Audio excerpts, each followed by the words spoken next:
මිනිස්සෙක් මොකද ගිලිනවා.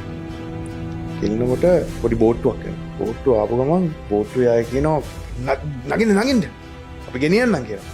නෑ මං දෙයියන්ගෙන් ඉල්ලලා තියෙන මාව බේරන්න කියලා දෙයියෝ මාව බේරගනි ප්‍රශ්නයක් නෑ. එයාලා යන්න. වෙන තව චුට්ටකින් නැවක් එනවා. එයාලා ලයිෆ් ලයින් එකක් දාලා උඩට අදින්නම් අපි කියනවා. ඕනේ මං දෙයියන්ගෙන් ඉල්ලලා තියෙන්නේ දෙයියෝ මාව බේරනවා. ඔයාලා යන්න කියලා. හෙලිකොප්ටරයකුත් එනවා. එලා ලැඩර් එකක් පල්ලෙහාට දාලා නගින්න අපි උඩට අදින්න කියනවා. නෑ දෙයියෝ මාව බේරනවා.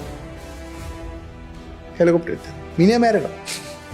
කිලලා මැරුණාට පස්සේ මම යනවා දිවිලෝකෙට. දිවිලෝකෙ ගියාට පස්සේ දෙයියෝ හම්බෙලා ඔබ වහන්සේ මෙච්චර විශ්වාස කරා, මෙච්චර යාඥා කරා, මෙච්චර ඉල්ලුවා. ඇයි මාව බේරුවේ නැත්තේ? ඈදරු බෝට්ටුවකුත් එව්වන. නැවකුත් එව්වන. හෙලිකොප්ටරයකුත් එව්වන. වෙන මොනවද මට කරන්න කියන්නේ කියලා.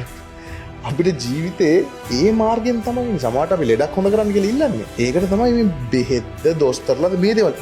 ඉතින් මිරකල් වගේ මේ බලන් ඉද්දි අර ෆිල්ම් වල වගේ එහෙම හොඳ වෙන්නේ නැහැ. ඒවා එන්නේ අර මාර්ගයෙන්. එතකොට අපේ බ්ලෙසිං එක අපිට එනවා අපිටම තේරෙන්නේ නැති තැනක. ඒක හරියට අයිඩෙන්ටිෆයි නොකරොත් අපේ ජීවිතේට අපේ යහපතට අපේ හොඳට අපේ අනාගතය වෙනුවෙන් එන දේවල් මොනවද කියලා අපි දන්නේ.